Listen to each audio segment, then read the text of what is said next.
Well, thank you all for um, tuning in, and I think we've got an excellent series of presentations here.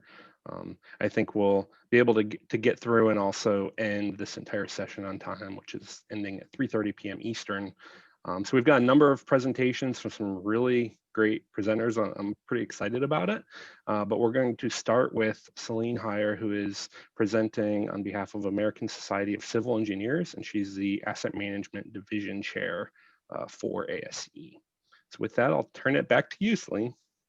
Hey, thanks, Jim. So I'm changing hats now. I'm representing ASCE. And as Jim mentioned, under ASCE, there's various institutes, and the Asset Management Division actually sits under the Utility Engineering and Survey Institute. So in case you haven't heard of the Asset Management Division of UESI, we were established in 2016, and really the goal there was to try to advance and disseminate knowledge about utility infrastructure. And the difference in this particular committee versus some of the others is that we're trying to really look at asset management more holistically. So in terms of, all the things that you might see in the right of way, water, power, communications, instead of focusing just on water. And Sunil was actually the first chair of this division for the first 2 years, and then I've been serving for the second 2 years. So one of the goals that UESI has is really to help provide some leadership for utilities and help them manage their systems to be reliable, resilient, and sustainable. And I know we've heard a lot about that today. And then the other thing that this division was formed was to really help support the report card. So I'm sure a lot of you have heard of the infrastructure report card that comes out from ASCE. The last one was out in 2017, and the next one is going to be out in 2021, and I'm going to tell you a little bit about that. And then also we want to help promote best practices through other types of publications, whether it's manuals of practice, articles, and so on. So here's a look in detail at our vision and mission. So we want to be recognized as a leader in fostering good practice, development of good practices and management of utility assets. And really the key here is the coordination of activities across utility networks. So not just looking at, one particular utility, but the interaction of the utilities within the right of way, if we're talking about underground assets, or even some of the other interactions that were talked about today between energy and water and so on.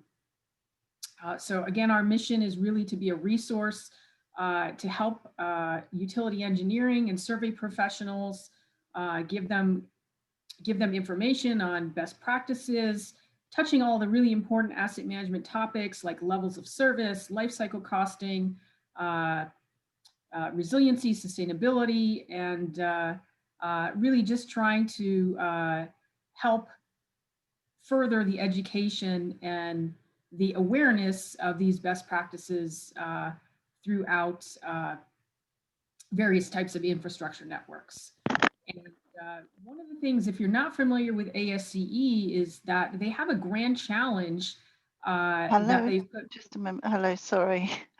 Hello, this is Gemma Dunn speaking. Can I help you? No. Kathy, please mute all. Thank you.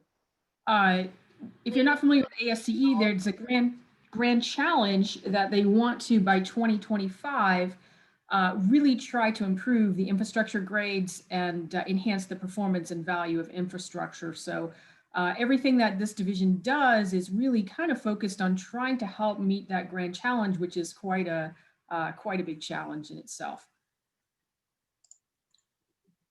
So a little more of an overview of the Asset Management Division. We have some standing committees. So right now we have a Water Infrastructure Asset Management Standing Committee.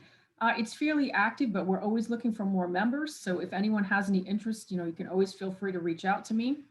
And in 2020, we actually formed an Energy Infrastructure Asset Management Standing Committee, which is focused really more on the transmission Systems for Energy. And again, it's active, but we're always looking for more members. Then the future, we'd really like to get a communications infrastructure asset management committee together so that we could really address, the different interactions of utilities that you might find in the right of way and really look at more of a holistic picture of asset management. We've got some other task committees that these are the committees where we actually produce things that help with knowledge transfer and learning. So right now we have 3 of these task committees. The first one is around practical data collection and analysis for water systems. We had a recent webinar around data collection for answering general sewer system problems, and we are also working on some white papers. The next committee is around campus asset management, which is interesting because a campus is almost like a little mini city where they have to deal with all kinds of utilities within their boundary. And so we're looking at putting out some practical guidelines for those type of campuses around best practices for asset management. And then the third task committee is really very water specific, and that's we are in processes of working on a gravity sewer condition assessment manual of practice that hopefully will be for sale sometime in late 2021 or early 2022. So the more exciting thing probably is around the report card. So as I mentioned, the infrastructure report card is coming out in 2021.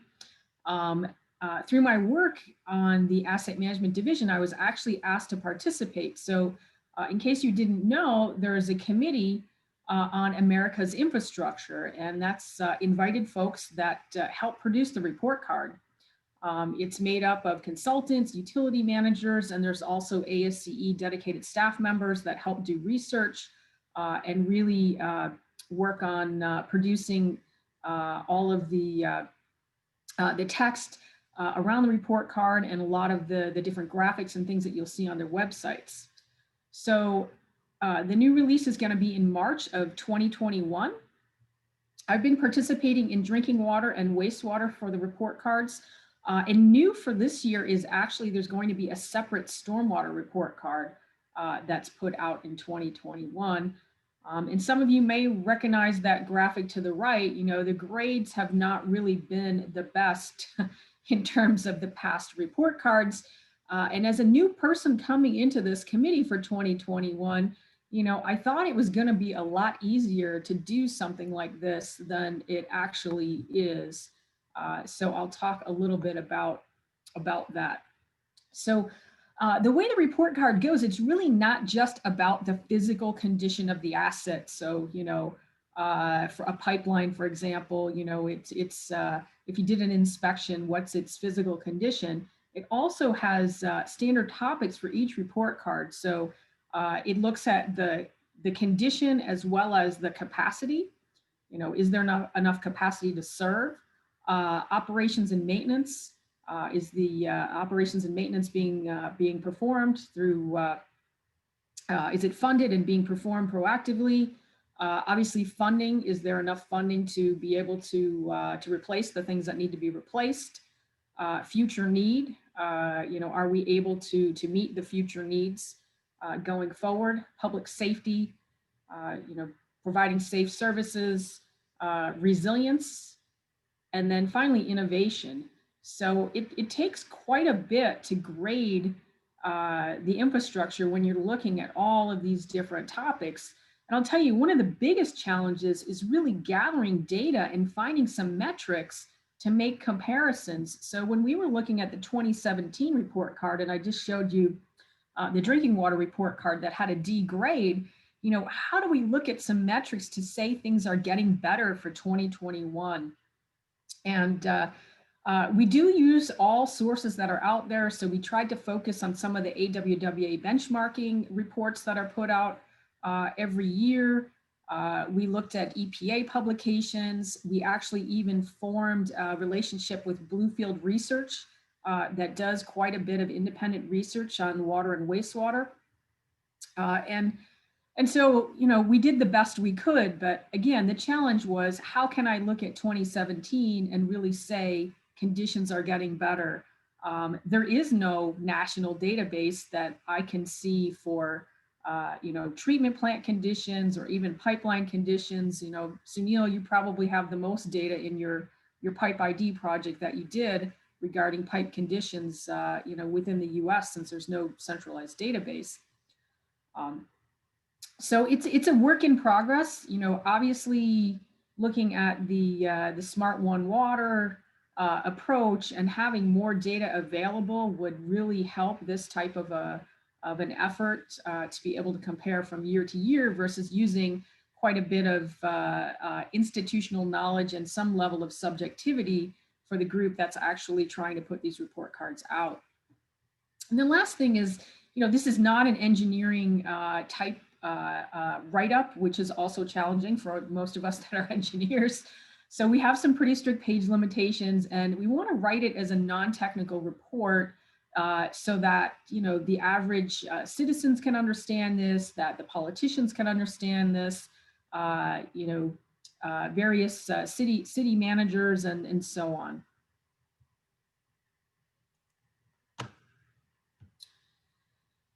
And also, one of the key sections that we want to focus on in 2021 is really recommendations of how to raise the grade. I think the audience is really tired of hearing about everything is a low grade, everything is failing. And the group recognizes that funding is really not the answer for all issues, right? We also need things, we need good leadership, we need policies, we need rules, we need new technologies. And certainly we need the effective application of asset management best practices to be applied by utilities to help support raising the grade. So also one of the things that we focus on is trying to show some case studies that utilities have done or municipalities have done, which we feel could really have the potential to raise the grade. And these are called game changers. So if you go to the website for the report card, you'll see there's a map, and you can look at different states and different topics. So this is just an example of 3 of the game changers that are listed as part of water. So if anybody that's on today has any ideas, or we're looking for more game changers to put in specifically around stormwater. So please feel free to reach out if you have any ideas on that as well. So again, I would recommend, if you haven't taken a look, there's really a lot of good information on the website. You can take a look at what's on there for the 2017, and it gives you a different perspective. Obviously, water is not one of the best graded infrastructure, but it gives you an overview of the infrastructure and some of the challenges that we face, and also an idea of some of the ways that the grades can be raised, which I think, a Smart One Water approach could certainly help.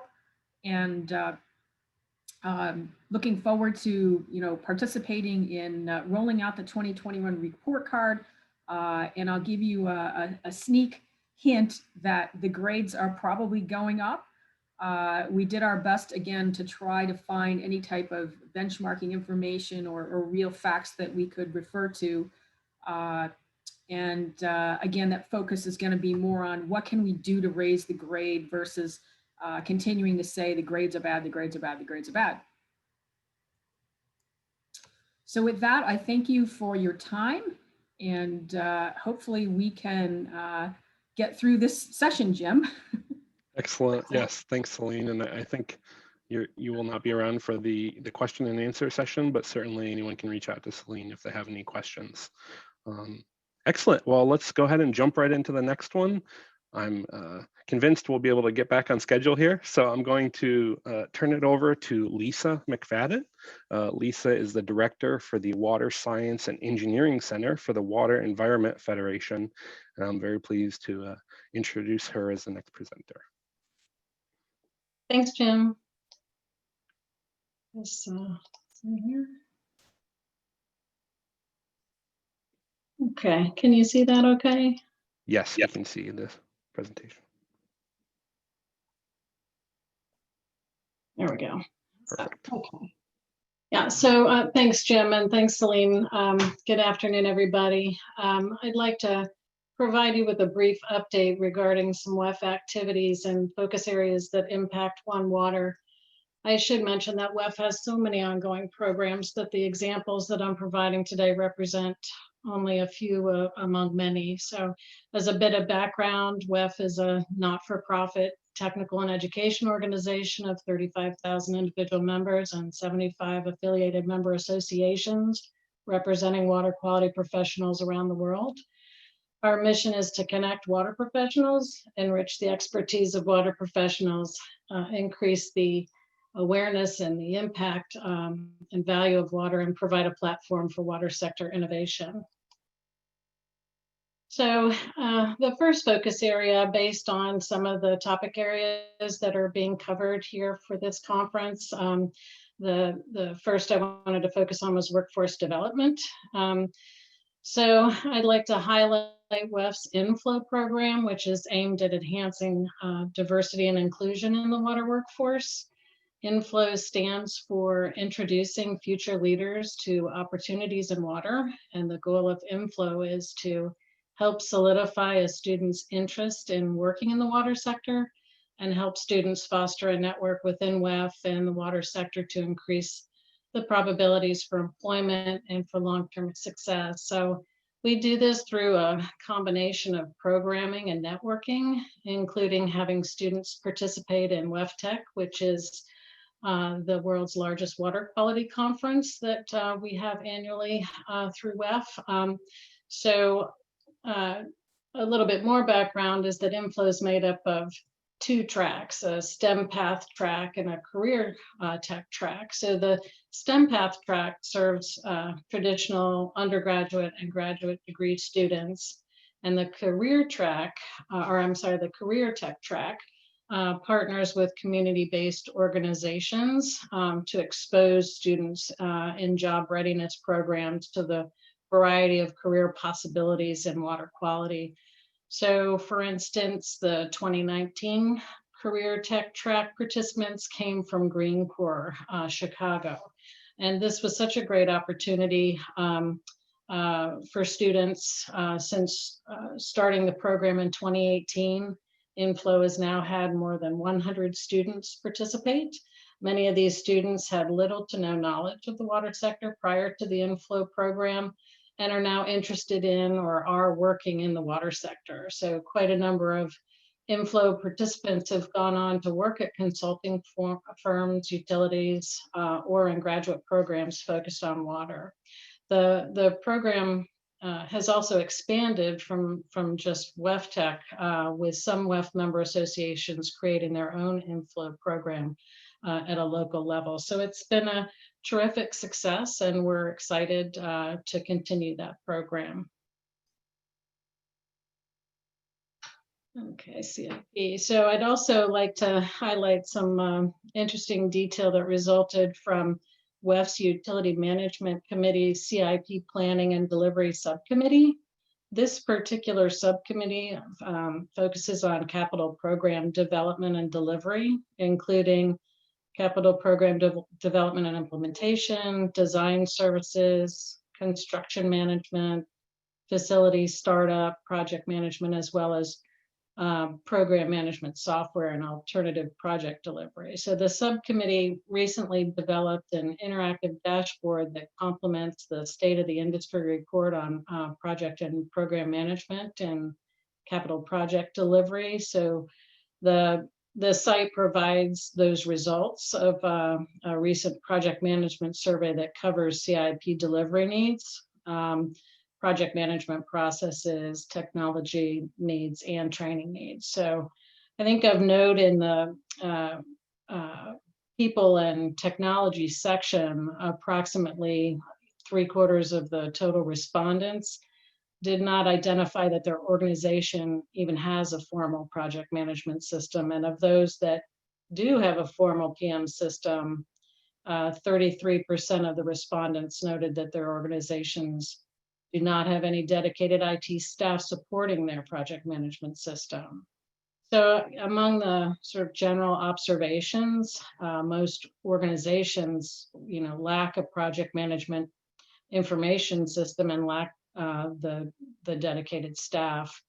So these are just a couple of examples from the results, and the findings can be viewed at the link provided on the slide here.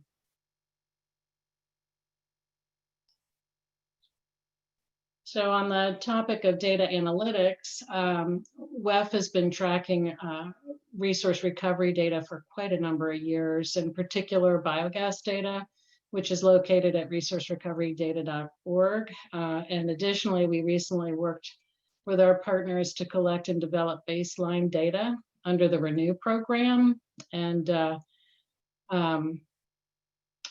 with the aim to establish, a current amount of, or the current amount of resource recovery at utilities. So just in case, for those who don't know, Renew stands for Resource Recovery, Nutrients, Energy, Water. So the project is aimed at promoting resource recovery to fuel and grow a more circular economy. So in 2021, we're aiming to release the new platform that is currently in development, that'll provide a combination of the very large amount of data that we currently hold, as well as multiple analyses that have resulted from this information. So there's more to come on that.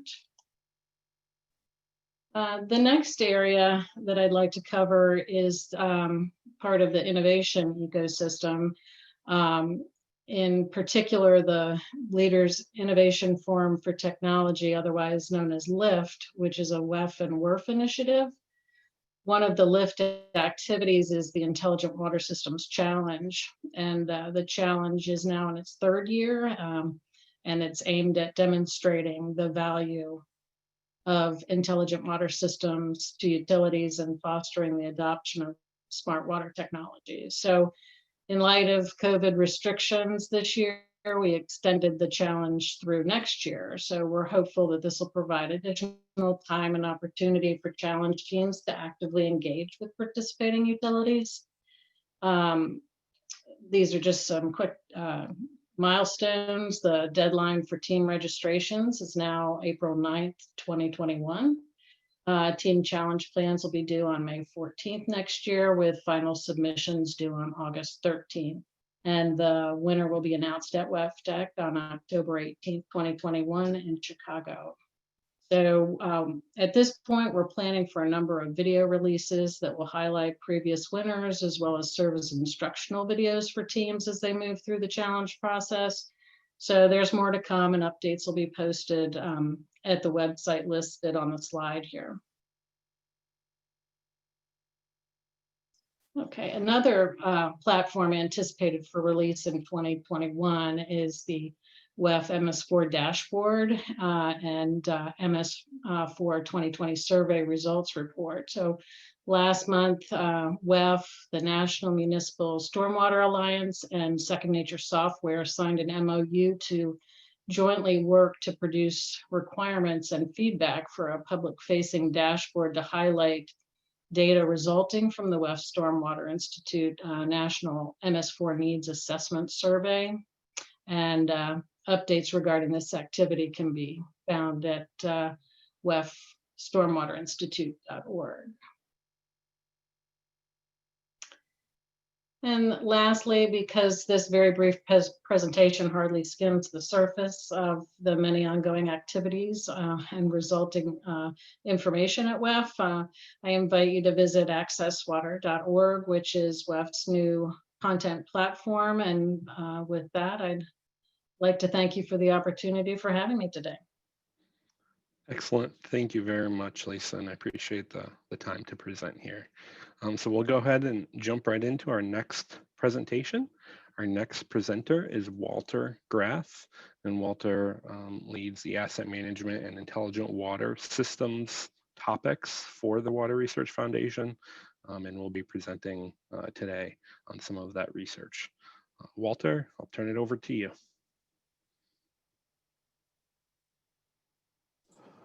Okay, thanks, Jim. See if I get my screen going here.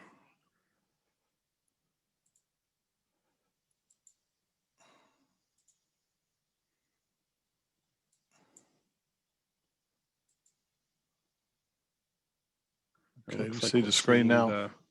looks like we're seeing the presenter view. If you go at the top left where it says display settings, you can just, if you click on that, you can swap. Click the first one, swap. Okay, so you see that one now? Yes, now it's working. Great, thank you. Okay, all right, great. Yeah, the Smart Water Networks Research Program at WaterRF, just to give an overview of this, and I'll just give a brief discussion of what we've done and what we're going to do in the future. So one view is the people, process, and technology aspect. So the people, of course, we've been talking about workforce issues throughout today and also in the workshop yesterday. You know, as we're looking at skills for tomorrow's workforce and also focused on culture, leadership, and non-technical skills, which is something that's going to be needed in the future. Processes, we talk a lot about that. Data processing, the model shift in that is amazing. We're looking at new ways of doing business and asset management, quicker decision making, reacted to preventive maintenance, and business case evaluation improvements as well. From a technology standpoint, you know, we're struggling under the onslaught of data generating devices and ways to make use of data. You know, big data, IoT, and analytics is just swamping us. And really, you know, it gets back to the technology versus the people skills to be able to use that technology. One of our earlier projects we did was Workforce Skills of the Future, and we did this in collaboration with the Water Services Association of Australia. We looked at 5 key facets of the workforce: cost, capacity, capability, connectivity, and compliance. And we also looked at the business drivers for change, including disruptive scenario modeling. So one of the things we want to do is, what does the utility of the future look like, and what is excellence in that utility? So we took a look at 25 years in the future to try to determine what that utility looked like so we could start now in planning the type of workforce we were going to need for that. Again, we're looking for skill sets, not only technical skills and data skills, which are obvious, but also, you know, the what they might call the softer skills. And I think, you know, some leadership and the different types of personas in our sector, ways of working, and also the multi-generational workforce we have now. We did a couple foundational projects that'll lead up to one I'll discuss in a minute, talking about the designing a sensor network in an urban sewer shed. But part of the basis for that is we wanted to look at big data management. So we really looked at the current state and the future state of IoT technology and big data management and analytics. And we did that through a series of surveys and interviews with not only water sector related utilities and also groups, but also try to get outside the sector and see how banks and big data other companies use big data management and analytics do their work, so we don't have to really try to reinvent what we're going to do. And what the end results of this is data quality was really an issue that hampers using the data that we have now. The second to this phase one is we want to identify innovative system applications and outcomes taking place within the water industry to date. Again, looking at managing urban sewer shed capacity, I&I, aging infrastructure, and compliance issues. A lot of this can be directly related to consent decrees. A lot of our larger wastewater utilities are under right now. Sensors and sewer shed network is really found to be in its infancy now, and so that's one of the other reasons we wanted to go ahead and take a look at this in a more detailed manner. And we had 4 use cases developed as part of this phase one type work, as we called it, just to see, kind of get a basis of what's going on in the sector.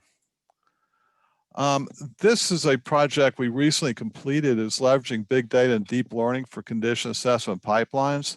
Essentially what this was is converting analog signals into digital signals. So, you know, all the hours and hours of CCTV video that we have for looking through our pipes, we want to see if there's a way to lighten the load on the operators that have to watch all this, because really after 5 or 10 minutes, their concentration lacks. So if we could come up with some sort of method to identify defects in the pipes automatically, it'd really help with the automation of that process, and also become more accurate in determining where interventions are necessary. This project has just started just a couple months ago. Definition of smart utility. So really, how to be a digital utility in a framework for intelligent water system.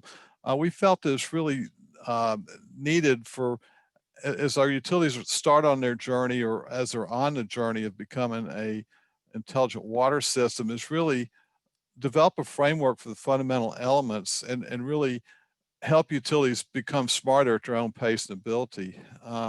We looked at a lot of things, personnel issues, as always in these things, and also project management, organizational change, employee talent characteristics, and try to develop a best appropriate practices relevant to each part of the framework. So we'll have, a series of individual pieces of this utility, of the smart utility.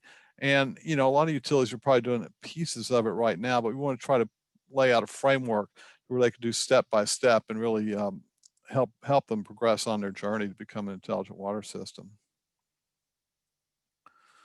This designing sensor networks and locations on an urban sewer shed scale.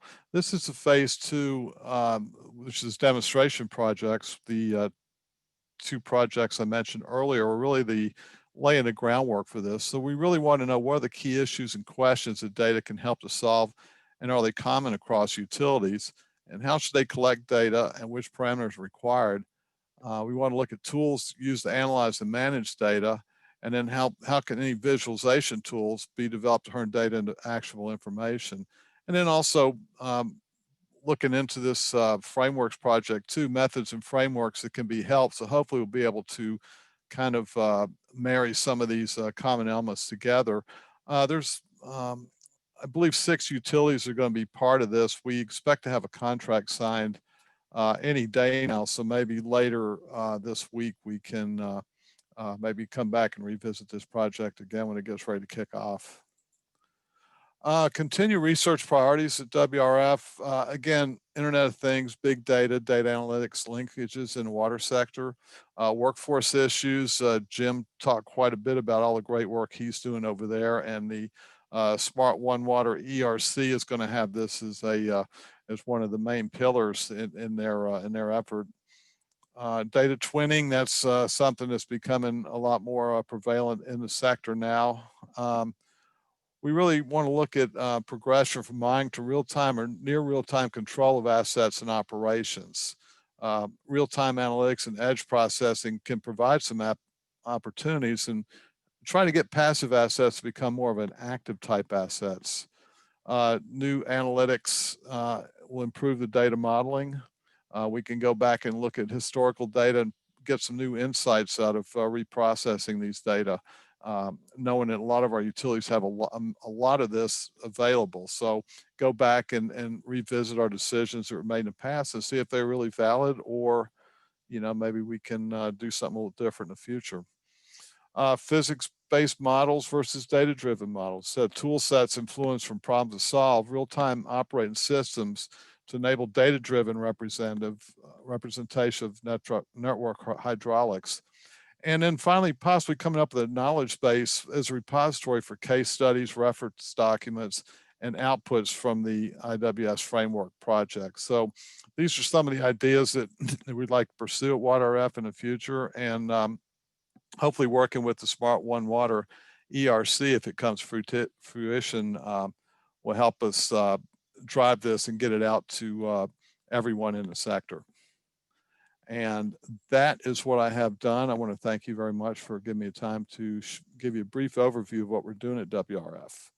And here's my contact information. Feel free to contact me anytime with any questions about this. Thank you very much.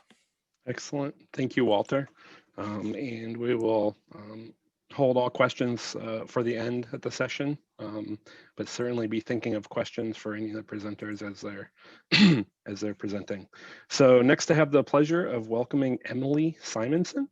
Emily is Director of Strategy for U.S. Water Alliance. Emily, it's all yours. Can you hear me, Jim? Yes. So like Jim said, my name is Emily Simonson. I'm Director of Strategy at a national nonprofit called the U.S. Water Alliance. And really quickly, for those who don't know me or the Alliance, we are an organization dedicated to advancing One Water and sustainable water management. We believe One Water is really one of the defining issues of the time. And if we manage it in a way that's inclusive, sustainable, and equitable, we can really achieve a lot of benefits that we're hoping for, not just for the water sector, but for society. So, but our vision and tagline is really a sustainable water future for all. What's on the slide here? It's a good snapshot of what the Alliance does. Our membership is a bigger tent. We bring together not only water providers and utilities, but elected officials, environmental organizations, community-based organizations, philanthropy, and others. And accordingly, we try to take on the challenges in the water sector that really no individual or organization or place can solve alone. And I think we can all acknowledge that when it comes to water, we have a lot of those. So day to day, we advise on strategies, we develop tools, resources, we bring together some of those different voices to advance productive narratives, to pilot new solutions, and we do a lot of policy work as well. And when I think about our work in the context of today's topic in Smart One Water, you know, the incredible conversations and presentations given today from my colleagues show really just how much great technical work is advancing, and from the Alliance's perspective on how we can accelerate, you know, that work towards Smart One Water. I'd like to step back and just ask the question: Smart Water in service of what exactly? What's driving, you know, our North Star in terms of this conversation? And some of the big challenges are being well covered by the conversations today. Walter, your presentation, and particularly applications for Smart One Water approaches to infrastructure management, that's amazing. And at the same time, I want to encourage us all to keep pushing the envelope and perhaps acknowledge that really achieving One Water future is much more than asset management or traditional notions of integrating wastewater, drinking water, stormwater. Though to be sure, there's a lot there just in that focus.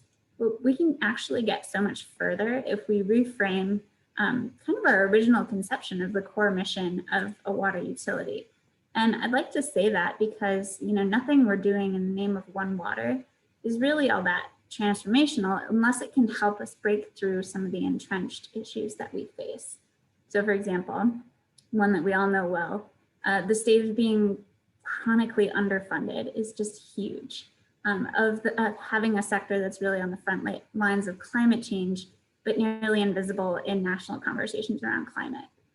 A sector that's struggling to create sustainable, diverse workforce pipeline, and a sector that's really diffuse and fragmented, which means that the solutions we do have are prevented from being of service to all communities, but really pretty much just focused in, you know, those served by higher capacity systems. And with these kind of big, high stakes challenges ahead of us, we have to ask ourselves, are solutions possible if the fundamental framing of the sector's identity, it really just centers around treating and conveying water in exchange for rates and not running afoul of government regulations. But I think we can break through those entrenched challenges if we take a step back from that traditional way of thinking about the sector and work in a truly One Water way to build a collective vision and collective approach to water management and take on Smart One Water approaches from there. So we really need to think about, talk about, and act like utilities are anchor institutions in their communities. And for that to be true, the mission then is really centered on being a frontline public health entity, a driver of the local economy, as a force for the environment, and as a force for addressing some of the social disparities that particularly hold back low income and communities of color. And none of that is easy. Working across sectors, building a collective vision on the ground at a local level is really, really hard. But we believe the payoff of recentering all we do under that broader collective vision is that it creates space for us to achieve far more ambitious goals. And the Alliance often uses the diagram that's on screen to describe what we really mean when we say One Water, but it also serves to aspirationally call out not just what One Water counts for, but some of what One Water could achieve. You know, we've got like, not only thriving utilities, but thriving cities, competitive business, sustainable agriculture. And as people who care a lot about smart solutions as that pathway, I challenge to make sure you're prioritizing endeavors that are centered in the collective vision and the collective high stakes priorities of those you serve in mind. And at the Alliance, I want to turn a bit and talk about tactics and how we're trying to live this example with our diverse network through our programming for 2021, how it's showing up. Each of the Alliance's program priorities, which are on the screen, are tied to advancing One Water, and also because of the moment we find ourselves in responding to the needs of our member network because of the COVID-19 crisis and recession. I'm going to go through them quickly at a pretty high level, but if you would like to learn more, I really welcome you to go visit uswateralliance.org after the session, check us out. And on the notion of this moment and what we need to be thinking about and refocusing on, I think all of our organizations are doing this, is to acknowledge a bit that times of upheaval can lead to significant change if we view them as those types of opportunities. And as water professionals, we have an opportunity to think about how we respond and recover from COVID-19 in an intentional way. So the Alliance's Recovering Stronger initiative is a 2-year project that we're embarking on that tries to seek to address some of the structural problems that we have had in water for decades. And the approach we want to take recognizes the need to act at local, state, federal levels. And we're choosing to focus on 5 interconnected challenges. The first is pricing water to reflect its true value and cost of service. The second, providing affordable and universal access to services. Catalyzing utility partnerships and consolidation is the third. Deploying smart water operations at scale is the fourth. And the last one is using water as a pathway to address the climate crisis. And we're going to be rolling out a federal blueprint for a strong water recovery in early 2021. We're going to follow it up with 6 regional listening sessions with a diverse swath of folks from all different corners of water to surface a complementary state level blueprint. And at the local level, we're going to be working with members on the water utility management side on pilots that reimagine various approaches from a utility management perspective on how to address some of these challenges.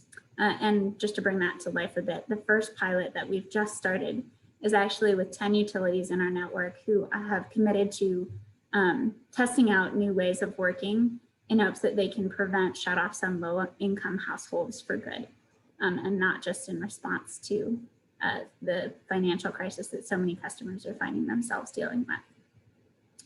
So next is more of a staple program that we have.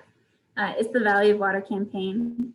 Traditionally, the Value of Water campaign is really all about building the public and political will to invest in water infrastructure. The campaign conducts research, polling, hosts events, generates paid in social media and more. For example, this past year, we were involved in a steering committee that put on a presidential candidate forum that was focused exclusively on infrastructure investment. And that's the little photo of Joe Biden here is from that, president-elect. And another one of our key initiatives focuses on water equity.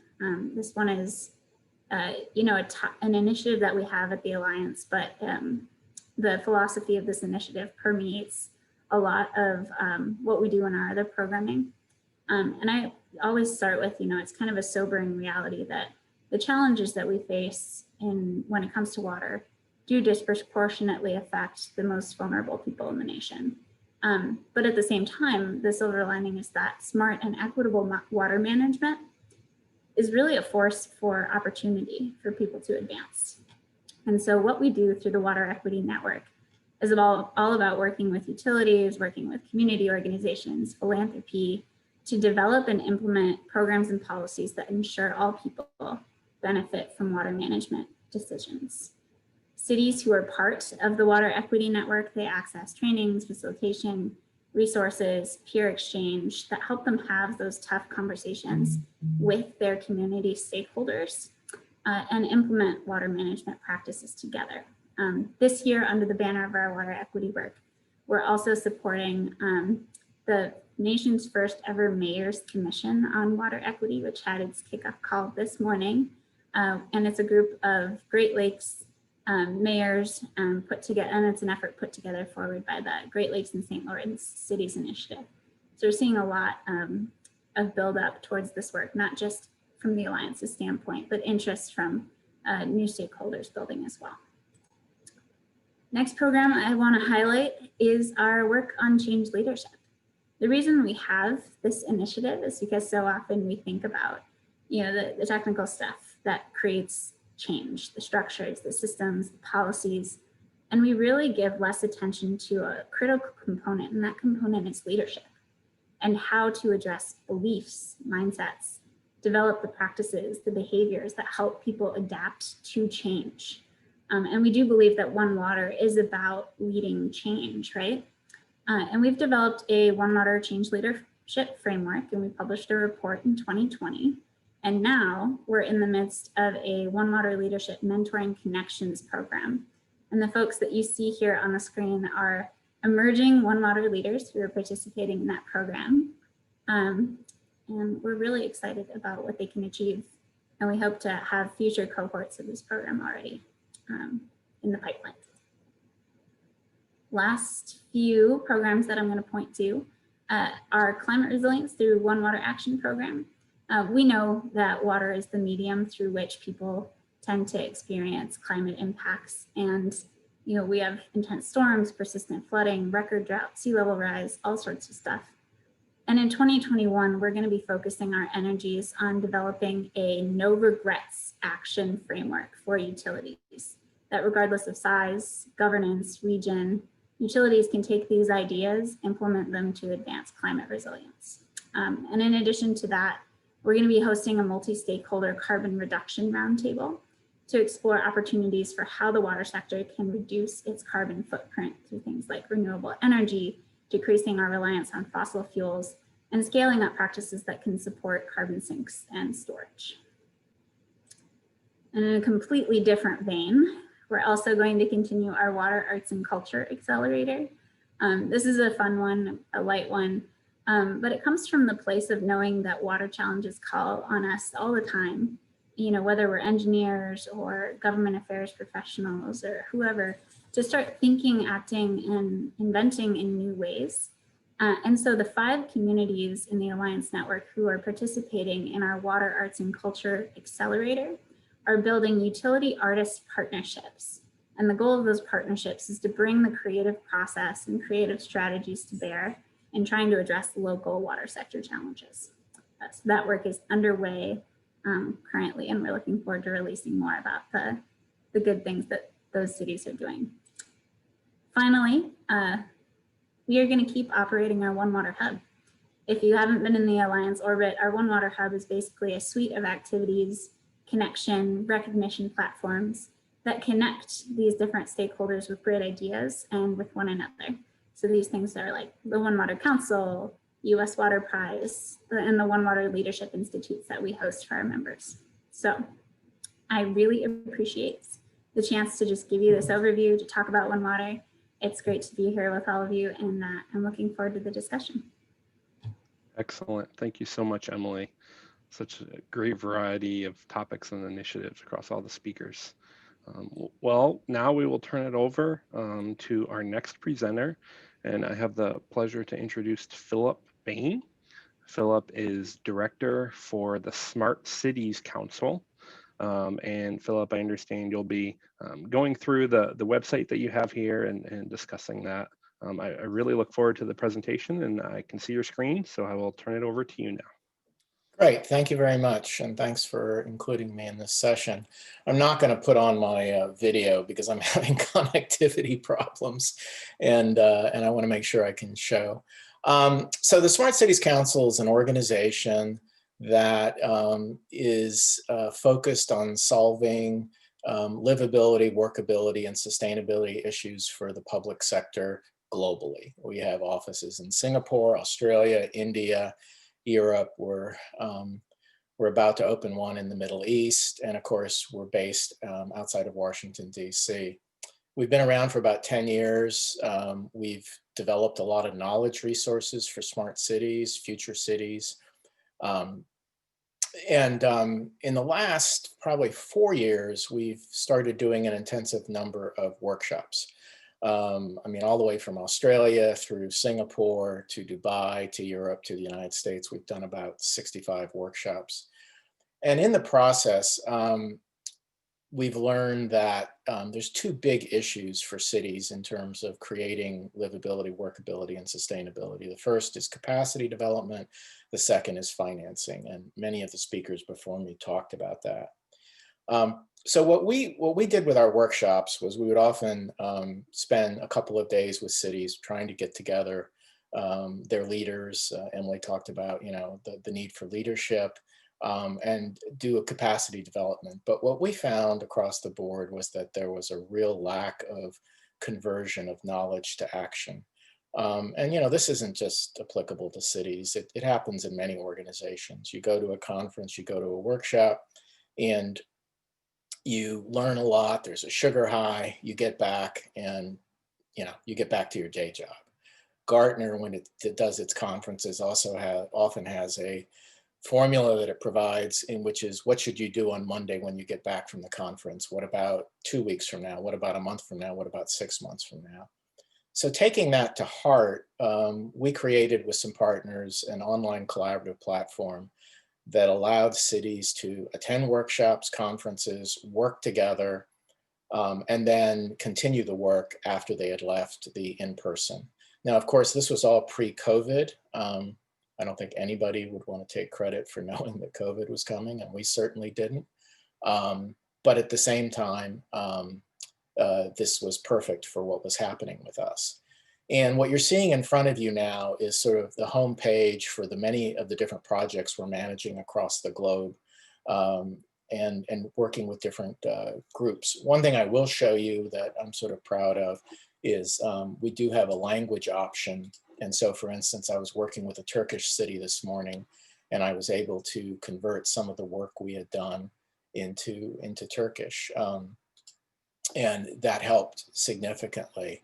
And of course, it's not happening. Oh, I know, I need to be in the module. But what I'm going to show you now is the Nashville module that we're working with, which pertains to water.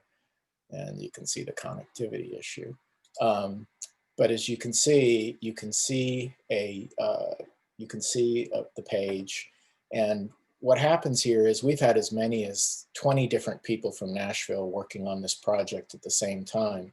And even though it's a city of 1.2 million people with about 500 square miles of area that we're looking at to do the impact of urban flooding, it's pretty obvious that we can't get everybody into the same place at the same time. So by using Smart Cities Activator, we're able to help them develop the roadmap for mitigating the impact on urban flooding. And before I do anything, I do want to give credit to the U.S. Water Alliance, because in 2019, highlighting it right here, they did some work, and Emily talked about this a little bit, equitable approaches to urban flooding. This is one of the list of knowledge resources we have in the Activator roadmap that we're building. But Nashville had seen this, did not participate in the U.S. Water Alliance project. I think you had 8 or 10 cities working there. And so they came to us, and, you know, as is typical today, the first meeting we had with Nashville was canceled because they had a tornado that killed 25 people. The second meeting was canceled because of COVID. The third meeting was canceled because of civil unrest. Finally, we got to the fourth meeting, and we were able to start putting together the plan. And so what you're seeing here, it's very much like a storyline, and I just want to show this to you so that you can understand a little bit how we go through the process. But the whole idea here is to accelerate the project planning. McKinsey has identified that about 80% of all projects are canceled or terminated or don't come to fruition in the planning phase. So it takes a long time for cities to get the capacity development and to gain the knowledge to understand how to start focusing on solutions. Most cities go to procurement with only about 30% of the available solutions. And I'll show you a little bit about that in a second. So just sort of walking you through this, you could look at this almost as if it was a PDF or a Word document, though, which it can be downloaded into, but it's not, is what we've started to do is identify the impact of urban flooding on Nashville. And this is a Cumberland River that goes through Nashville. All of the purple that you're seeing are areas that have been impacted. The second thing we've done is we started to identify, and this is a work in progress. What you're seeing is something that's actually happening now. We've gone through and we're starting to identify the different ways that we can measure the impact of urban flooding on the city. We've started to collect particular dates and times. This date, I think, if you've ever been in Nashville, is really important. I've talked to people who never knew that I was doing this, and I asked them about the flood, and they know that it was in May of 2010. So for many of you that know, it had a significant impact on Nashville. And they have a process that they call equity in design. And so they gave us a checklist that included accessibility, engagement, environment, outreach, and safety. And now we've added sustainability and systems analysis. And I heard Sunil talking about systems, and I saw his chat earlier, because, you know, that's part of the process that you want, obviously, when you're starting to plan a project. How are the solutions today going to impact the ecosystem tomorrow? So what we've done is we've collected data. I just talked about equity in design. A key piece is to identify who the stakeholders are. And many of you have been through projects and you know, I mean, this is going to happen. Oh, no, okay. You know that a key piece is identifying who the stakeholders are in any particular project. As I said, 80% of all projects fail at the beginning, and it's mostly because you don't have the right people at the table. So we use CDC Social Vulnerability Index guidelines to identify vulnerable populations, being seniors, children, immigrants, low income, communities of color, people with disabilities. One of our, the people we're working with is Dr. Janie Camp from Vanderbilt, and she's put together a research paper on how renters are a particular vulnerable population for urban flooding. So part of what we've done here is we're identifying all the players. This actually resolves into a map with all of them, but I couldn't get it to open because of the connectivity issue, but it's pretty cool. But you'll notice we've identified like the Cumberland River Compact, which is a prominent NGO in the area that works on sustainability for the river. We've identified churches, we've identified government agencies. It was really hard for me to get Nashville to recognize that both their electric utility and the TVA would have an impact on their planning for urban flooding.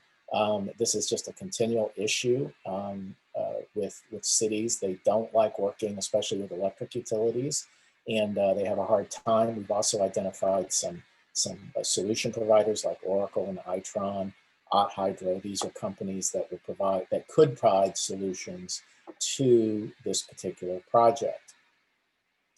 Just going now just through the different modules.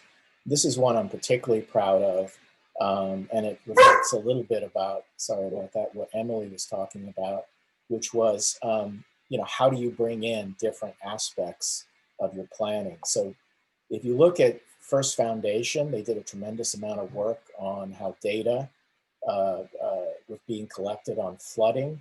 And they talked about green space, you know, natural improvements. They talked about gray improvements like stormwater pumps and tide and floodgates. They also talked about community response plans. The red here you see is all crisis management. But what no community was talking about until Nashville really brought it up, and as I'm saying, this is based on some of the work from the U.S. Water Alliance, was what about the community? So if you look at what can we do to improve economic engagement, or what can we do to improve engagement with infrastructure, or the engagement with the social infrastructure? And the concept here is how can we, just like we collect data on climate and weather and infrastructure and insurance and from FEMA and NOAA, could we collect data from the community itself and see how it impacts the flooding? I'm sorry, how the flooding impacts the community. One more thing, and then what we started to do is build a data source diagram. So as I said, we all look at climate, we all look at weather, we look at infrastructure from the standpoint of how it's impacted, but we often are not looking at how the community is impacted, at least not directly. There's reimbursements from FEMA and such, but and insurance companies, but often we're not looking at the long-term systematic impacts on especially vulnerable populations. So part of this is finding the data sets that we'll need to measure this. We're also pulling in, we have this mantra, it's cities teaching cities. So the town of Cary won an award from IDC for its smart and connected community ecosystem, especially on water. And so we had them speak the other day and start sharing some information about how they build out their data architecture. That's a key component, obviously, of what you're doing. And then we've gone through, we've identified sensors. I'm just going to walk you through this. We're identifying modeling solutions. We're going to work on revenue sources, different ways to bring in money to pay for some of the work that they need to do. So our methodology is that it's going to take a long time to change an organization. Professor Cott from Harvard says that if you try to change an organization of 200 people, it's going to take 2 years. So what we need to do is get very tactical, and we need to be able to show people how they can make a difference on the ground. What you're seeing here with this Nashville Equitable Approaches to Urban Flooding, we'll finish all our work probably by about February 1st.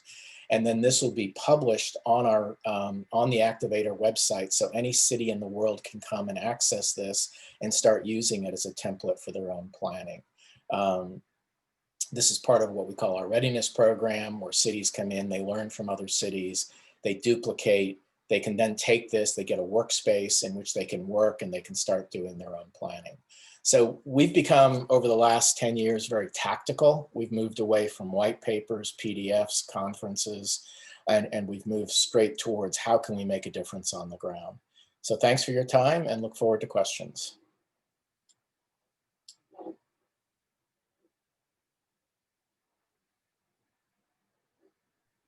Excellent. Thank you, Philip. I was talking on mute there. Great. So we have one presentation left within this session before we get to the Q&A. And I have the pleasure of welcoming Chad Pindar, who is the Manager of Water Resource Planning for the Delaware River Basin Commission. Chad, I can see your screen and you can take it from here. Okay. Good afternoon, everybody. My presentation might be a little different than the preceding ones, but I'd just like to say, maybe think about it as, a regulatory agency and a planning agency, and how we might be struggling with this one water concept for close to our 60-year history. So, brief introduction onto what an interstate compact is, and focusing obviously on the Delaware River Basin. If I can get my slides to progress here. Okay. So Delaware River Basin, the river itself is 330 miles long. And one of the interesting or challenging components of this is anywhere you stand on the Delaware River, if you look across the river, you're looking at a different state. And many times you're looking at a different EPA region. We drain almost 14,000 square miles of 4 different states. We are the longest undammed river on the East Coast, east of the Mississippi. And one of the unique items, probably a little bit more importance than what our size should dictate. Over 13 million people in the United States rely on waters of the basin for their drinking water needs. Approximately 6.4 billion gallons a day is withdrawn for various needs. And a significant portion of that population served resides outside of our basin. So technically it's outside the jurisdiction of the commission. The biggest export being the New York City, it's up to 800 million gallons per day, and then one to the state of New Jersey. What is DRBC? What is a compact? Well, we are a compact formed in 1961 between 4 states and the federal government. And the federal government is, our federal representative is the United States Army Corps of Engineers. What's interesting is New York City and the city of Philadelphia, the 2 large cities served by water within the, or from the basin, they are not actual members of the commission. However, they are advisors. New York City, obviously an advisor to New York State, and the city of Philadelphia, an advisor to the state of Pennsylvania. Why were we created? And I think this kind of starts to get into this one water concept, maybe a little bit ahead of its time. Water supply shortages and disputes among states over water. That led to a Supreme Court decree in 1954 with the parties to the right there. You'll notice there are 4 states and 1 city. So it's not the same members of the commission, but those are the parties to a Supreme Court decree, which essentially allowed New York City to export water out of the basin. In addition to water fighting, there was severe pollution in the Delaware River and several of its major tributaries. And if you recall, 1961, we were created prior to the Clean Water Act. And so the commission, we created our own standards, our own water quality regulations. And so we do operate separate and distinct from the Clean Water Act, which is pretty unique among the compacts that exist today. And then serious flooding. Delaware and its tributaries have experienced significant flooding, and there was an interest in trying to have a holistic approach to try to solve flooding on the main stem. So again, our compact was from 1961, and really it recognizes the basin scale, the basin, as an asset with both local and national interests. And I think that part is important to keep in mind. It's not just at a state level or local level, it serves multiple interests at multiple levels. And we control that through a comprehensive plan. And the comprehensive plan is intended to bring benefits to the basin community and increase public welfare. How do we do that? The commission is tasked to develop and effectuate plans, policies, and projects related to all aspects of water resources. One underlying requirement is that we cannot change or impact that the Supreme Court decree from 1954 without certain conditions. So a lot of folks have talked earlier today and yesterday about basically every kind of water resource issue that's out there. And our compact speaks to all of these.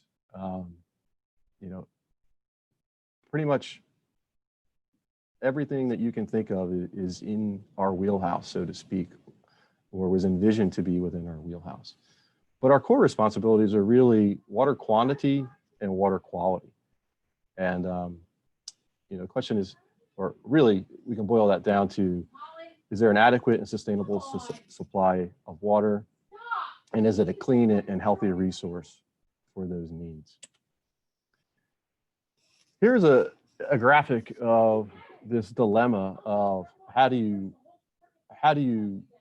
focus on water resource protection and planning over 4 states. We've got 42 counties, over 800 municipalities, and those include your major urban areas of city of Philadelphia, Camden, New Jersey, Wilmington, Delaware, Trenton, New Jersey. And then again, I'll mention the major exportation of water to New York City. How do we do that? How do we take in data? How do we manage all that area? And one of the ways that we do that are through advisory committees. And this is a list of our current advisory committees. And generally they serve as a technical resource to provide recommendations to our commissioners for action, whether it's on setting water quality standards or flow management or water quality criteria. We rely on these expert groups to provide recommendations. And they're really a source of knowledge for the commissioners. We only have a staff of 36 employees. We are not a very large organization, but we're set up probably similar to many others where we've got these different groups, silos, so to speak. And these are a lot of our tasks that we're currently undertaking. And again, a lot of these cross these silos.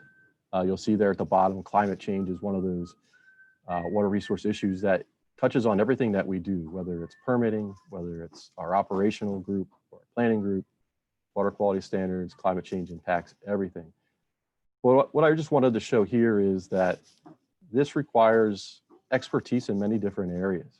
And it's hard, I think, for an organization of 36 to be able to be experts in every one of these areas, which again is why we rely a great deal on those advisory committees.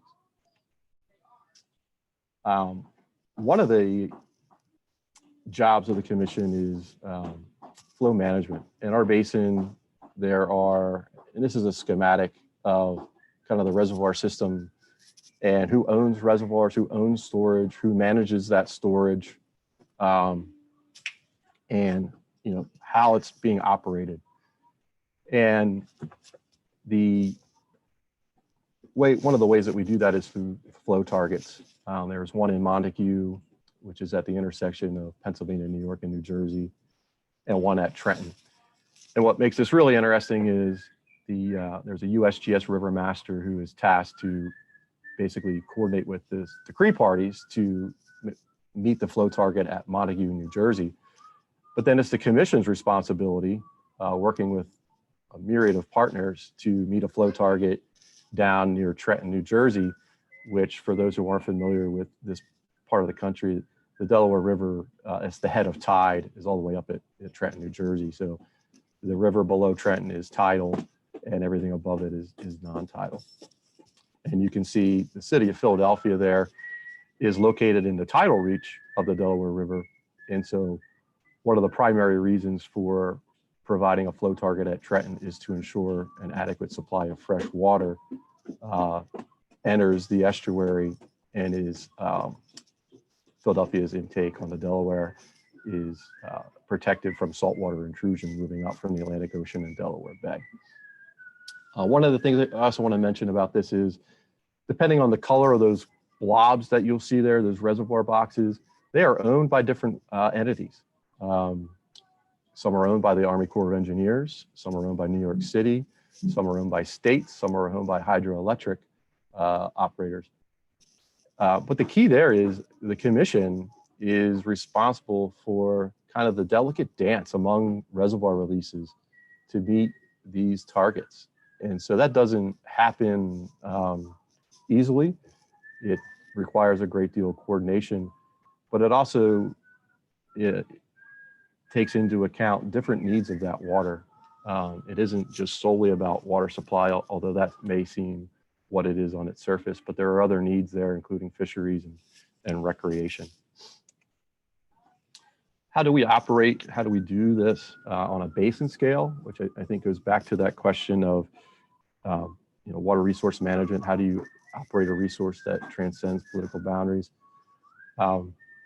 We have a staff of engineers, scientists, and biologists, so we're multidisciplinary.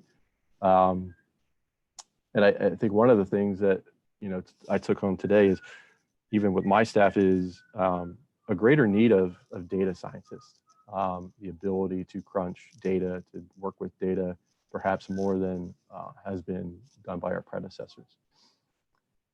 The commission operates with quarterly business meetings, and the commissioners will meet 4 times a year and actually make decisions in a public arena at those 4 business meetings. And again, we also have those advisory committee meetings through those advisory committees that I listed there. And they typically meet quarterly, or if there's a a project that's underway and requires a more frequent schedule, then they'll meet more and do it accordingly. And one last item there is our administrative agreements. Again, we predated the Clean Water Act, and we predated many of the state regulatory programs. And what I think is kind of been important to the commission and the basin residents and stakeholders over time is the evolution of our state programs. And so with, all these state level programs, are grown up, so to speak, they're robust, they've got resources. We've entered into agreements with those state agencies, primarily for water withdrawal and wastewater discharge, to effectuate the commission's requirements through those state permits or allocations, depending on which state you're in. And so that might negate the need for the commission to issue its own regulatory approvals, which we still do depending on the agreement. And with that, I'd just like to say thank you for having me. And again, a little bit of a different presentation than those that preceded, but just to think about it from the framework of, we're a planning and a regulatory agency that's been around for close to 60 years and tasked to do basically the entire arena of water resources and how we try to accommodate those different components. So thank you. Excellent, wonderful. Thank you very much, Chad. Wow, such a diverse group of presentations and topics, right? From report cards and intelligent water challenge to climate change, data quality, pricing structures. Where do we even begin with questions? And Jim, I will like to add, they maintain the time. So you are back on perfect timing. Yes, exactly. I'd like to claim credit for it, but it had nothing to do with me and everything to do with the presenters. So, so maybe let me start with quite a broad question, and certainly any of the presenters can speak, and we can entertain any other questions. But as we think about smart cities, we often see a single geography, such as a city or a county, that has overlapping utilities, right? It could be water or wastewater or stormwater. I guess from your perspective, what do you see as the opportunities or maybe the headwinds to those overlapping utilities working together, maybe even merging towards one water utilities, right? Many times, even if the utilities are as different departments of a single city or city government entity, many times they have separate communication technology and data management platforms. So let me pause there and get the thoughts going. This is Emily. I'll start. I think there are a lot of good examples of utilities who may only have a slice of the water cycle under their jurisdiction, but who are still implementing One Water in partnership with the other utilities in their service area. And I think one thing that's holding us back from, the why of your question, which is really about economies of scale, efficiency, right-sized solutions, the ability to do more with less.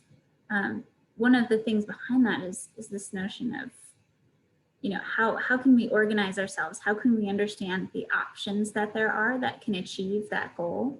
And so there's a nice big spectrum, right? All the way from shared service agreements on one end, all the way to full legal and asset consolidation on the other, right? And I think we have just begun to have the conversation about that spectrum in an open way, in a way that doesn't get people's hackles up.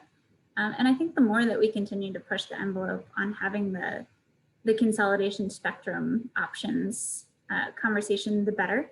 And I do think that, in the context of COVID and needing to, always have to do more with less, and just the strain being put on water utility professionals across the country, it's really highlighting ways in which the federal government might think about different incentives and technical support that can help systems think through those options to generate economies of scale by working together, and by virtue of working together, paving the way to think about one water planning and implementation together as well. So just a few thoughts. Yeah, that's great. Any others have thoughts? I'll jump in on this one if you don't mind, Sure. Jim. So, I think in part this kind of brings everything back full circle to all of those topic areas that that Sunil's put together for this whole entire conference. I think it's definitely something where I don't know that you can really have effective change management if you don't have the right culture and the right people in place. And we have a massive shortage of workforce in the sector. And so we definitely are going to feel that as we move forward. But that said, the floodgates are open for incredible opportunity to initiate and provide all of these new technologies that'll help create the efficiencies and build some of those things in, so that there is a sell to those folks that are in leadership positions that really need to make those smart decisions. But I think there's definitely, a lot that can be done, and there's a lot of opportunity. And I think it does, again, come full circle to all of those areas that are impacting these decisions.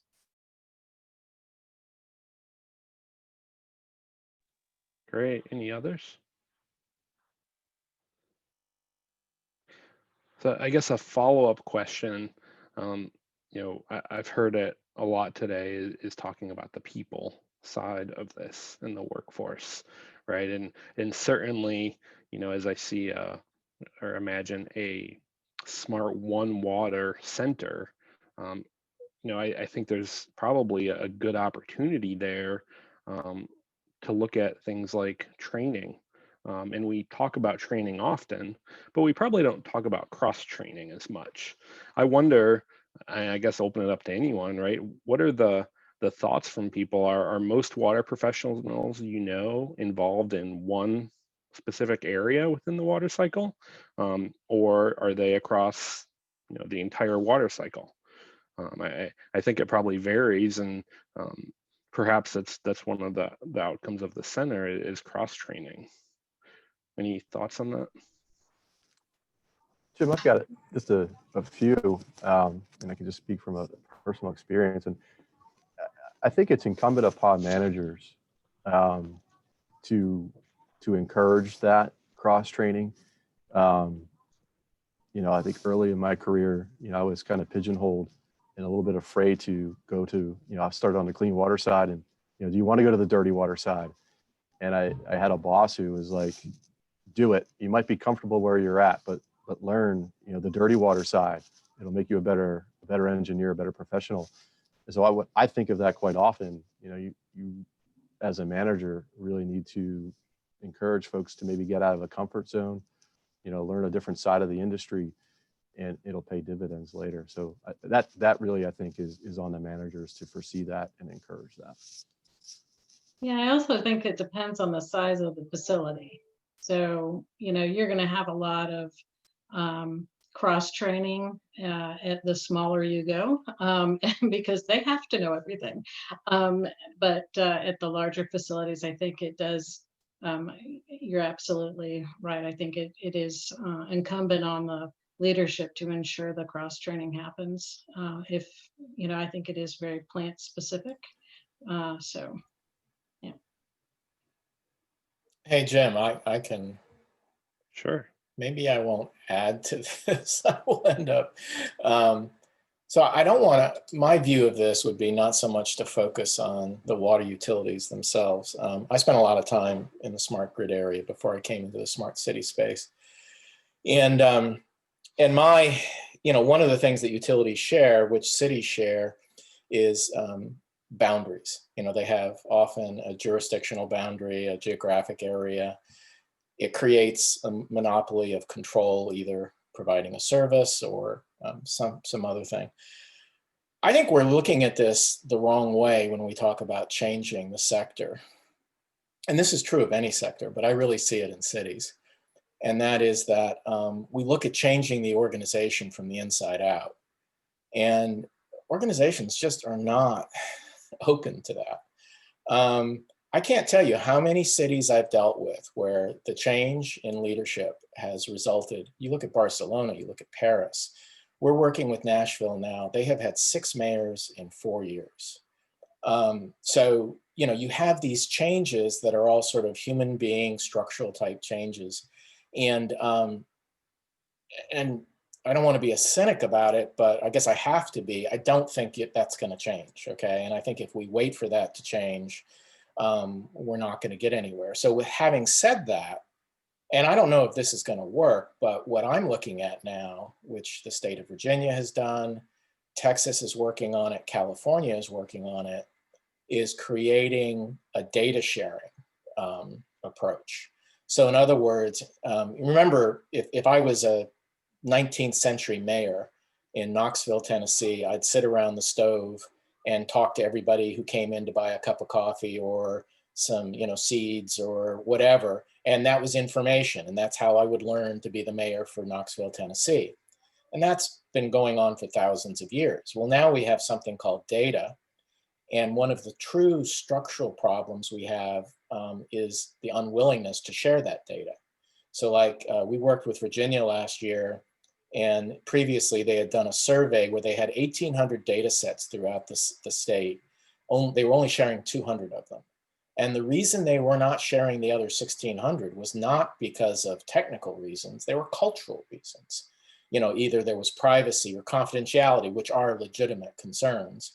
But generally across the board, it's my data, I want to keep it, I'm not going to share it. So I think the only way we're going to overcome these jurisdictional and monopoly issues, because trying to get utilities to somehow change that structure is impossible.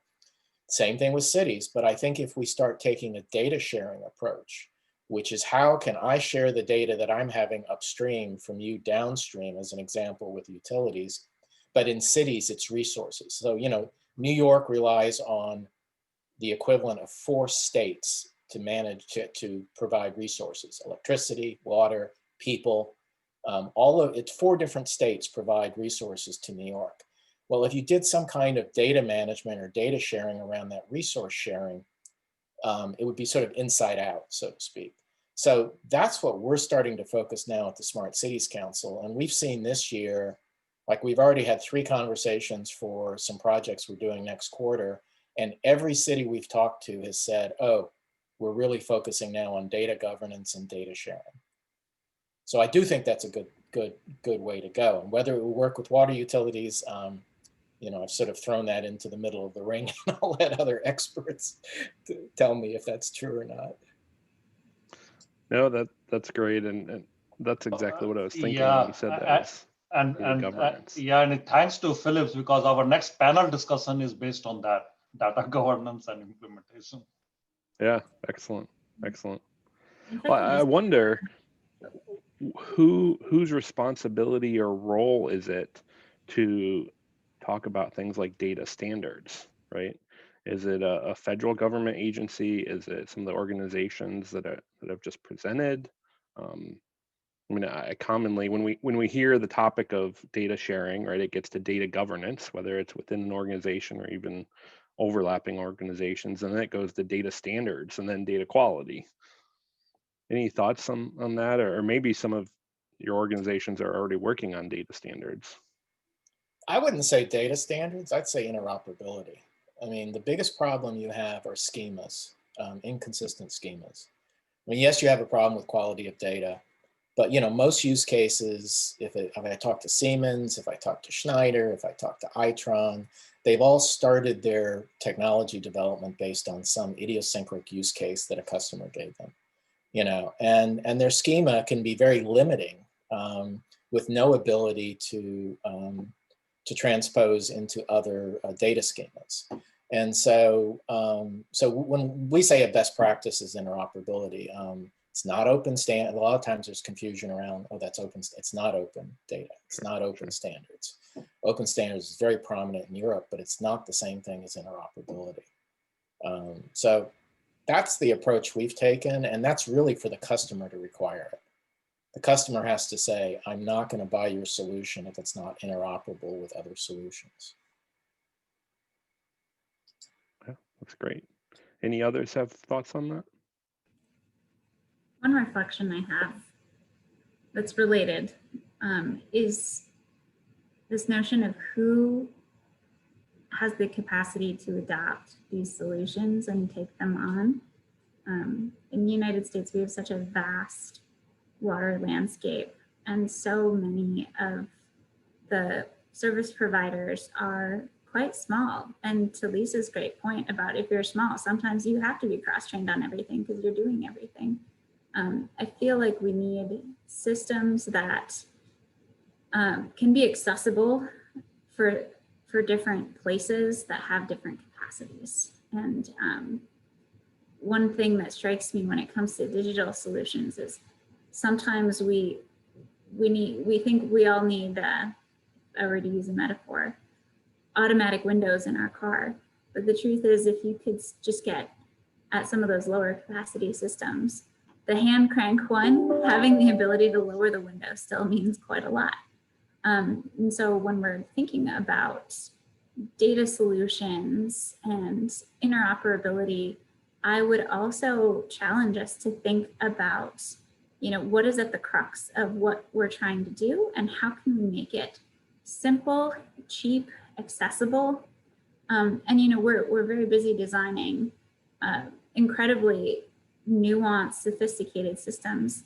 And at the same time, it's not lost on me, kind of the irony that most utilities don't even have good phone number data for their customers, which makes trying to get, affordability enrollment crazy. And it's like, you think about the priorities between utilities and customers and communities and mayors and environmental groups. And sometimes it's that simple stuff that we so often overlook. And so that's just one reflection I have on this issue. That's great. Walter, you brought up the topic of data quality. Any thoughts from you on the discussion? And I know you've got a lot of research on sensor networks and different things like that. Walter, you're muted if you're still there. You may have stepped away. Okay, well, let's take some questions from the attendees. Any questions, thoughts, comments? We've got a few minutes left here before we get to the break. So yeah, let's open it up and see if anyone has any questions.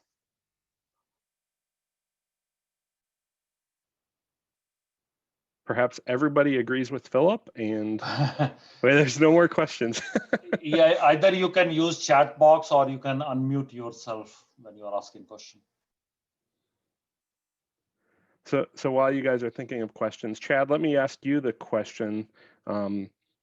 You, with the Delaware River Basin Commission involving so many different municipalities and regions and EPA regions, how do you handle the topic of data quality, data standards, and like Philip said, right, data interoperability across all of those? Yeah, really depends on which, I hate to say it, which silo you're working in. I'll talk a little bit about that in the next session. I've got a couple slides, I think, that will speak to a little bit of that. But really, in the water quality realm, we rely on EPA standards. All the data that we take and that we get from others goes into national database. On the water withdrawal side, it's a little less, I would say, consistent. And that's because there isn't really a federal program that speaks to withdrawals from the environment. And so the commission, we've got source metering requirements, but again, these have to be flexible because some of the states have different criteria for what is acceptable. So again, it depends on which silo you're in. Some are more consistent than others, but it is a challenge. I would say on the water withdrawal end, it's things are getting better. but they're probably not anywhere near as consistent as in the water quality realm. That helps. Great. Well, Emily, I think you need to drop any final thoughts before you go. I just want to say that this has been a pleasure and really fun, and it's nice to talk about such important issues with such passionate people. So thanks for the invite. Great. Excellent. Jim, there is a question in the chat box. Yes, Mary, I see you have a question. Are you wrong? Yeah. Yeah, well, go ahead and Yeah. ask the I question. was wondering if I could just ask verbally, because we had a discussion with someone from the Federal Reserve the other day. They were wondering, with water trading happening and with the issues of will we run out of water, with all of the examples that you guys have and Israel has, and these smart maps where people have 6 steps to resilience. My assumption, and we also have atmospheric water to now augment water. My assumption is that water is infinitely recyclable, and we are smart in many instances. It's just not everywhere, like the future is already here. But my question for the team is, are you concerned about us not achieving resilience in a time that will enable our world to function? And or do you believe that because of technology and Smart One Water, we are getting there together in sufficient time? Does that make sense? Or I don't want to have such a loaded question. We could do it at another time across these 3 days. Good question. Any thoughts from the speakers? Well, I think in part we've had a few things that have been mentioned that would help us progress. Interoperability is key, but when it comes to standards, we didn't really speak to. It's really a trust issue, and frankly, we do have partners in the federal government, NIST, others that are really helping in that regard. And to Mary's inquiry with regard to resilience, I think it really does come down to ensuring that there is funding, there is leadership, there's communication, and that it comes down to management. So I mean, One Water is management. So it's it's something that I think everybody is working towards, and certainly the goal is there to ensure the most efficient management possible, and I think everyone's working towards that goal. And I think going back to what Emily was talking about on pricing, right?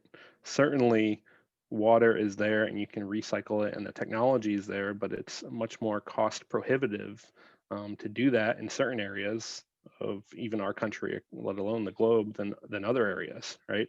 So, while the One Water concept and resiliency is there, I think we really need to continue to look at that affordability piece and see how that impacts resiliency when we talk about smart water.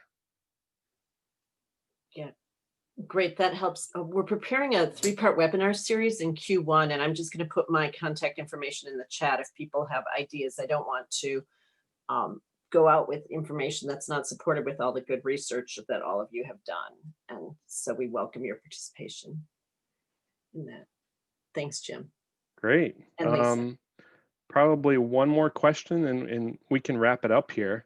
And I, again, open it up to the speakers. So as we continue to integrate, right, digital and intelligence in whatever form that is, artificial, natural, et cetera, all to support people, right? How do you see the role of organizations evolving, right?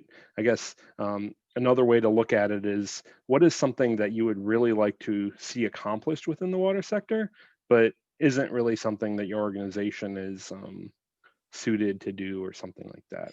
How could the Smart One Water Research Center help you and your organization towards those goals? I know it's kind of a broad question, but I'll open it up, and I guess I'll start with Philip. Do you have any thoughts on that?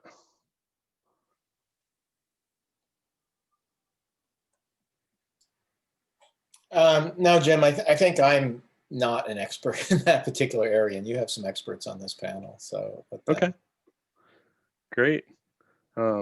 Chad or Walter, if you're back, or Lisa, any thoughts on that?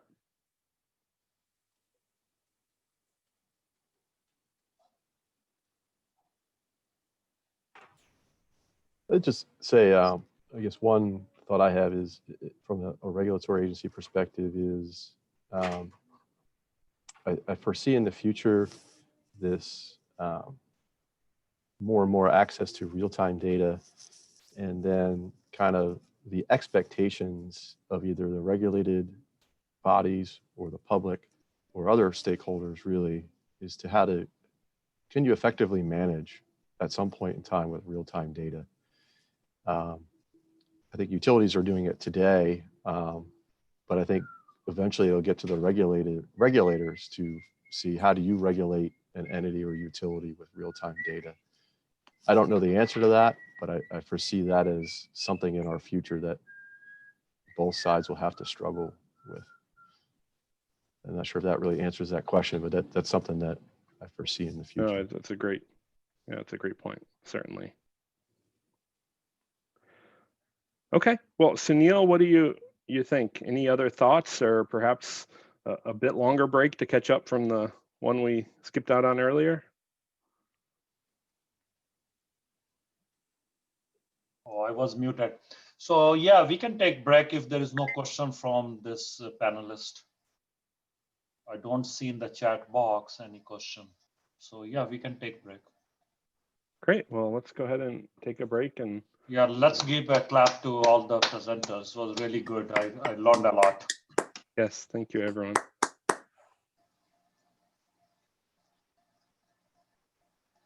Okay, we'll see everybody back here around 3:30. Thank you.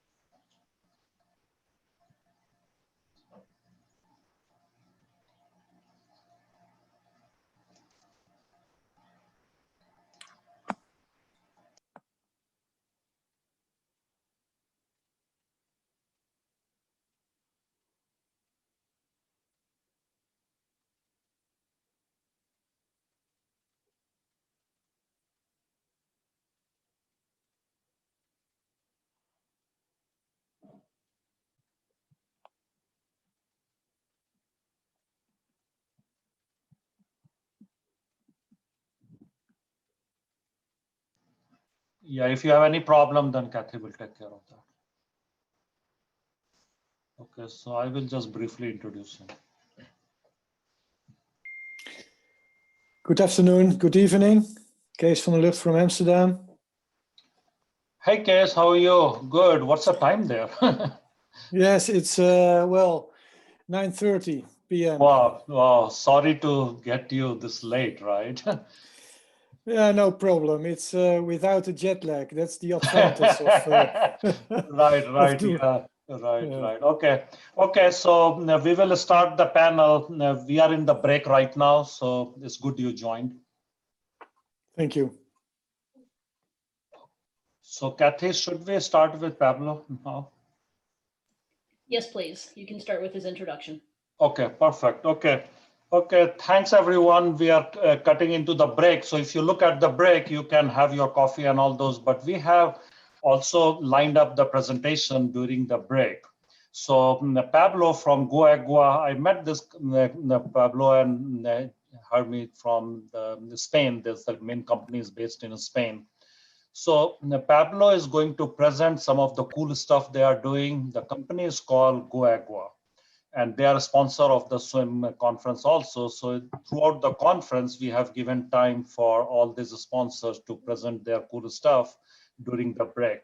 So he's the CEO of Guagua, which is a US subsidiary of the Spain-based smart water company that is transforming utility into smarter, more proactive and resilient, and that fits very well with the conference theme. He graduated in civil and environmental engineering at University of Valencia and UC Berkeley. after working in Valencia city water system. That means he has a utility experience before coming into the technology. So I will not take a lot of his time. So Pablo, you can present now. Already I'm seeing your screen, so you're good to go. Thank you very much. Thank you very much for the introduction. I'm thrilled to be here sharing what we've done and the things that we are doing for other utilities apart from the ones in Europe that we are serving already.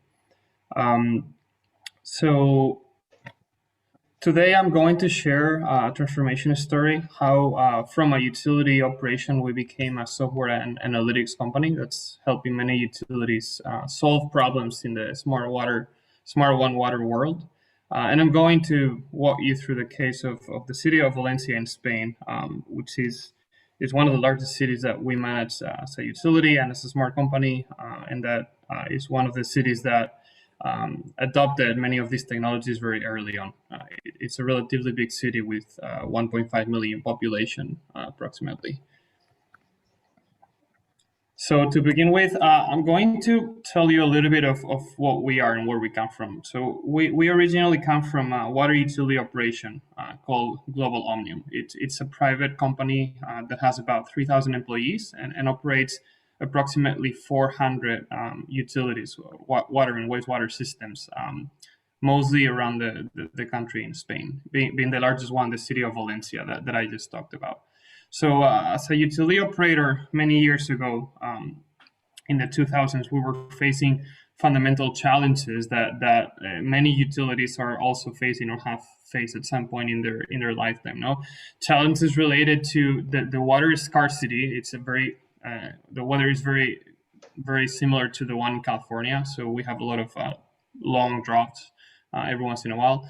Informational silos, and that was a big challenge that we were having, especially as we started investing in technologies like smart metering. We have, for example, one of the first smart metering deployments in Europe with about 700,000 smart meters in 2008. And that was creating a lot of silos between the OT world, the smart metering people, the SCADA people, et cetera, et cetera. And then finally, but the most important one, the generational gap, the generational gap that we had at the time that posed a huge risk to us as a utility, because many of these people were going to retire soon, and they were going to leave the company with the know-how that they had acquired over the years. So we embarked ourselves in a really big digital transformation that started in the year 2005 approximately. And over this big transformation, we did a lot of things, but among other things, we worked a lot in changing our processes. We worked a lot in changing our IT architecture, evolving it into a web-based data-centric architecture. And then we also worked a lot in developing a set of solutions or modules to help ourselves solve these key challenges that we had. And that's how we became GoIWA, a software and analytics company that is actually not only helping ourselves as a utility, but helping about 400 utilities worldwide overcome different challenges in smart water. These are some of the modules that we have developed as a company. I won't go in detail in all of them, but some of the challenges that we are actually helping utilities solve are related to how they can optimize the non-revenue water, detect anomalies through analytics, optimize energy, improve the operational efficiency from their work operations, improve the asset management and planning, improve water quality, project water quality in the future, integrate all these data together to extract value out of it, and for example, integrate integrated SSO and CSO management and forecasting. So this is the city of Valencia, and I'll walk you through some of the case examples or use cases that they do with all this platform that we had deployed there some years ago. So Valencia City serves water and wastewater to about 1.7 million citizens, including the main metropolitan area and the surrounding areas. It's the third largest city in the country in Spain, and it had one of the first AMI deployments with 700,000 smart meters already in 2009. What we do for Global Omnium in the city of Valencia basically is we integrate all of their real-time data from SCADAs, from IoT sensors in the field, pressure, flow, water quality. We integrate their GIS, their field operations, CMMS, other sensors, the ERP, and we integrate all that in a centric way, in a single data model in our cloud-based platform. And then we provide them with the necessary intelligence to basically do proactive non-revenue water reduction. For example, here in the city, we reduced in 4 years, 40% of the non-revenue water that we had initially. Or automation of the operations to optimize energy, or integrate AMI analytics to be proactive in the way that they're looking at their non-revenue water and meter inaccuracies. Or, for example, the digital twin, something that we implemented some years ago in the year 2012 approximately, that is allowing them to have very proactive control of the network. It was key to the city to implement this data-centric architecture. It was from a point in time in which they were basically developing solutions that were monolithic, that were basically based on just their own vertical of data plus algorithms. We migrated to a data-centric architecture that was based on a layer of microservices that contains all the information and all the intelligence, and that basically contains a data-centric model that allows the utility to integrate any type of data from any type of technology, be it real-time, historical, and in any format. That is what allowed them to basically apply all these data cleansing, filtering, normalization, and finally the hydraulic model, so that they could have what they call digital twin in real time. No? And some of the use cases or applications basically of all these technologies, and these are just some of them, for example, with all this real-time hydraulic modeling plus sensors in real time plus analytics, one of the things they do is they only have 150 sensors, pressure and flow sensors, approximately in the entire city. But thanks to having this platform, they are able to have every 20 to 30 seconds, they have in real time the pressure values in every single node of the network, so that they can see whether pressure is within the parameters that they want it to be. And if it's not, they have alarms to basically trigger someone to do something in here. No, what we call virtual sensors. Another thing that they do, for example, this is a visualization, a SCADA-like visualization of the platform, because the operators wanted to see it in a SCADA. But it's very special because it is allowing them to not only see the real-time data, but they can also see simulations. What would happen if I close this valve? What would happen if I break this pipe? And this is in real time. This is basically an operation of serving 1.5 million people, where if they basically close this valve, the operator can go there and in real time close that valve and see what is the effect on the pressure in the entire population. So they can see, for example, here that they would have an increased pressurized area.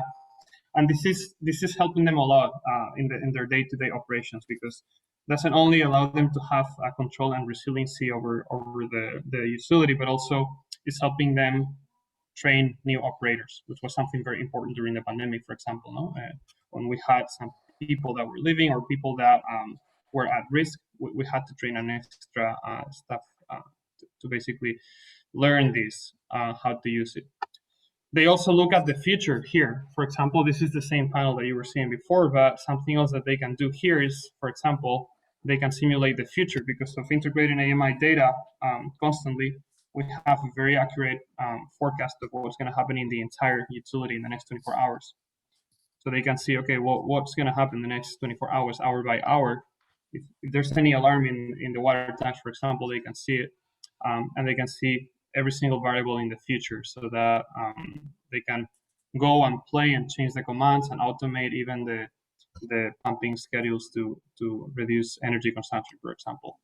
Something that they're doing in some of the pump stations. This is an example of a pump station where they automated the pumping schedule to minimize the total cost of energy according to the hourly price. And this is something that they are also doing on the wastewater side. They're also preventing, by mixing all this hydraulic modeling with real-time sensors, they're also looking at the wastewater side and looking at when are CSOs going to happen in the future. They have a combined system by integrating their hydraulic model with the real-time sensors and rain data. They're looking at where SSOs and CSOs are going to happen in the next 72 hours. So by having all this data, you can imagine how much benefit they are getting as a utility. But here are some numbers, for example. So in terms of non-revenue water, the city achieved about 35% reduced non-revenue water in a few years. 2020 was calculated in 1 billion gallons of unbilled water saved in the system. Customer experience and revenues, they improve customer experience a lot by 60% approximately in 4 years. And then finally, resiliency. What was more important to them is that they have had 0 outages in the last 10 years from the last report. So that was very important to them as a convincing strategy. So this was my presentation. Thank you very much for having me here. You feel free to contact me if you have any questions or you want to follow up at some point. Be happy to share our experience more in detail. Thanks, Pablo. That was really great. I mean, you perfect time. So we have a couple of minutes. Any quick questions for Pablo from audience?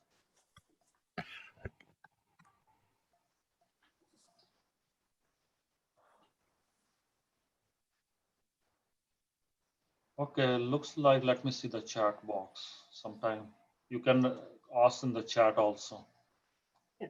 Maybe I could just ask Sunil, because Sure. Yeah, go ahead.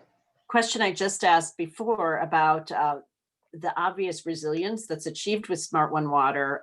Question for Pablo in today's, needs with the COVID pandemic and people needing more visibility.